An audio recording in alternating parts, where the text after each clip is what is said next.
A knowledge revolution. In early November 2014, I came across a Financial Times article featuring an interview with Larry Page, one of the two founders of Google and its CEO, about his new focus on reformulating Google's mission. Page shared some of his ruminations about using Google's resources to transcend its present mission of organizing the world's information and making it universally accessible and useful to have a much more positive impact on the world. Reading this made me recall ideas that had struck my mind a few months earlier about the preservation, advancement, and teaching of knowledge destined to cause a leap in human development. I had known then that I was onto something extraordinarily important, but had not seen a clear next step for its implementation. The interview with Page changed that. I learned that my concept, and the work on my book that had led to it, had addressed a surprising number of issues motivating Page's considerations. Realizing that somebody in a key position to implement my concept was making some of the same inquiries to which I had found answers, I jotted down the outline of my thoughts that is reproduced below. Revolutionary as my concept may be, it is beautifully aligned as an organic advancement of Google's current business model, and its current mission, while also holding the promise of having a much more positive impact on the world. On November 17, 2014, I emailed my outline to Page and the other founder of Google, Sergey Brin. My discussion was bifurcated in correspondence with their apparent twofold inquiry. Its first part addressed the larger context of how technological progress would interact with humanity.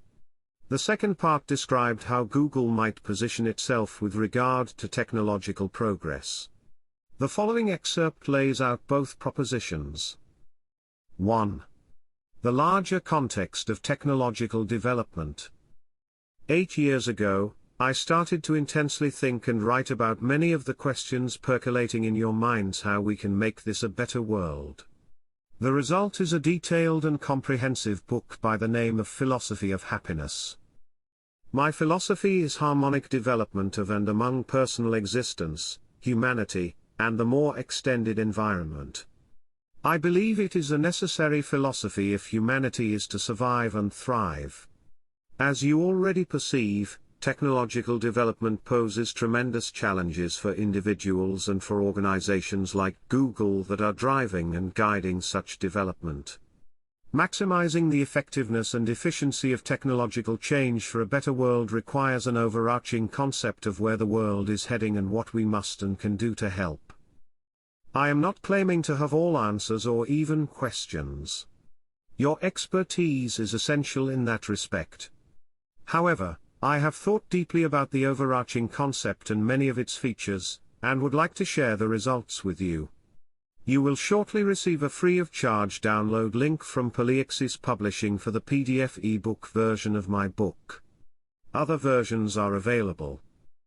As you know, there are important issues regarding the interaction and possibly merger of technology and nature, including human nature, that increasingly require your attention. My book describes these issues and points to their treatment in the spirit of harmonized development. Among other aspects you are considering, I have studied the problems arising from technological replacement of human involvement as well as an improved supply of means, see chapters 39 and 40. As you are already aware, satisfaction declines in the course of such developments. The resulting unhappiness can rise to disruptive and even destructive levels if it is not addressed. Technological development therefore calls for conscientious preparation and management.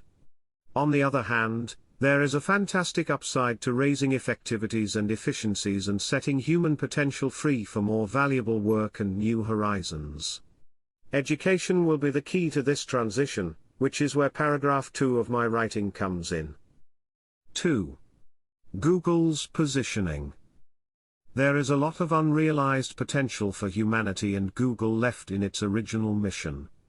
The logical perfection of this mission can substantially add value and organically yield insights for the strategic placement of technology investments. Here is how I arrive at this conclusion. Despite Google's information-related undertakings to date, problems remain in that much information is not readily accessible, not of adequate quality, duplicative, not integrated, not of the desired brevity or detail, or not disclosing its sourcing. There is also a risk that knowledge might be lost with the loss of external sites and their sources. Google has the unique position to remedy these deficiencies. It can create an authoritative repository of human knowledge for safekeeping as well as for facilitating ongoing education. You might want to call this project Google Ark, Ark being short for archive, reminiscent of Noah's Ark as a repository, but also signifying a connecting spark of knowledge. The utility of Ark could be optimized by organizing information into levels that allow successively deeper acquisition. On the surface would be traditional tools like a table of contents, index, list of definitions, and database search. However, there would also be a guide on how to approach and proceed in learning about a subject of interest or field of study. The next level would be an encyclopedic summary, organized into aspects that give way to levels of subsidiary information, including source materials. The objective would be to present information in ways that enable readers to study subject matters as summarily or thoroughly as they wish. Written information would be combined with other instructive media. An advanced version of Google Translate might eventually make these materials available in other languages. This model can be applied to any kind of information. To assure high quality, contributors would have to prove their expertise and contributions would be subject to a peer review system. Participants would be named and their activities would be made transparent in an adjunct section. Access to participants' source work would be obligatory for their participation. There would also be a section for comments by anybody that can be filtered into experts. A substantially incomplete but rudimentally instructive example of what I have in mind is the Stanford Encyclopedia of Philosophy. Besides granting topical access to competent information at any desired depth, Google Ark could enable education of the highest quality free of charge regardless of location or financial means. Educational institutions worldwide could take advantage of its offerings, lowering tuition. Eventually, Ark could be made interactive for individual students learning and testing as well as the advancement of knowledge by experts. Ark's evolution would incrementally reduce the role of traditional educational institutions to applied skills that cannot be imparted in cyberspace. Instructors in aspects covered by Ark, and the institutions they serve, would be liberated from repetitive teaching obligations into the advancement of knowledge or practical applications. This redirection can largely provide economic security for participants in Google Ark so that their involvement in educational aspects assumed by Ark may go largely uncompensated in monetary terms. Participation in Ark would be secured because it creates a central forum for leading authorities in which they can continually join, exchange, and discuss ideas to their mutual benefit, and because it affirms and promotes participants as authorities in their field and keeps their funding institutions relevant. Not participating would place experts and their backers at risk of becoming disconnected. To the extent advancements or contributions to Ark require support that is not provided otherwise, Google might issue stipends. Superior safekeeping features of Ark would also attract those who are interested in preserving knowledge for posterity. Google Plus is a necessary element for the success of Ark. It can be the central tool for communication among experts and their institutions. It can also connect other interested parties or students to experts and institutions, and with one another. The benefits of Ark for Google's business are obvious.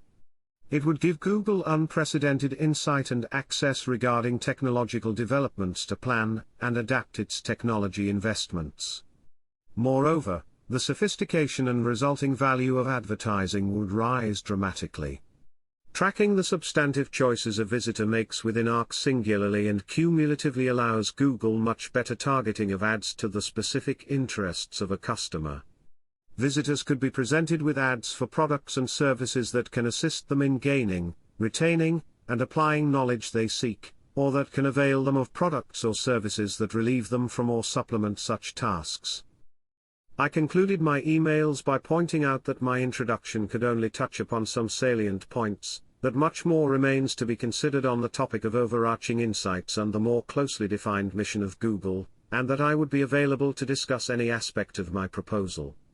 Concerned that my emails would not find sufficient attention among the flood of messages Larry's and Sergey's public accounts must be receiving, I asked for receipt confirmation. I also snail-mailed substantially conforming letters to them and followed up with repeated emails. More recently, I emailed copies of my original message under explanatory cover to Chairman Eric Schmidt and Google board members John Doerr, Ram Shriram, and John Hennessy. I selected the latter two because of their close affiliation with Stanford University. Mr. Shriram is a substantial benefactor and Board of Trustees member. John Hennessy is Stanford's president. I expressed to them, and in supplementary emails to the other addressees, that since my original emails to Larry and Sergey, the concept had advanced to include Stanford as a logical partner in developing and administrating knowledge-related aspects of Google Arc. I am now thinking that eventually other universities can and should become partners as well, maybe by each organizing the accumulation and structuring of knowledge worldwide in a particular discipline. All emails were sent to verified addresses, but none of the addressees confirmed their receipt of my emails despite repeated requests. The only response I got was a not personally identified or addressed puzzling message from Stanford's office of the president that Google had instructed Stanford not to forward mail to Google. My attempts by email and phone to correct apparent misconceptions and to finally have my message submitted to Professor Hennessy went into a void. In short, it seems impossible for me to directly reach any of the decision makers to whom I wrote. However, I believe that my ideas are too important to simply let them die. Hence, I am publishing them here in the hope that someone in a pertinent capacity may find them and take them up. I believe Google and Stanford University have a historic opportunity to initiate, and be a major part of the revolution in human knowledge I described. But maybe I am wrong about their ambitions. Uniquely positioned as they are, there may be other enterprises or educational institutions that may be able to pursue my concept in parts or its entirety and that possess the vision of the great good its implementation can achieve for themselves and humanity.